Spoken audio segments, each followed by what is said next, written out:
Kekayaan dan keindahan alam perlu diselaraskan dengan pertumbuhan yang stabil dan berkelanjutan, menjadi relevan dengan energi terbarukan, menciptakan kerjasama dan kolaborasi, menuju kesetaraan kesehatan, menjaga perdamaian dan stabilitas di kawasan Indo-Pasifik, memastikan kesejahteraan lewat ketahanan pangan, bersatu dalam keberagaman budaya yang hidup berdampingan.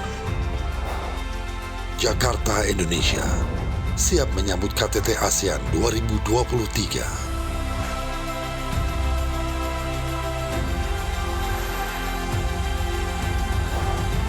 Bersama, kita tunjukkan bahwa ASEAN matters, epicentrum of growth.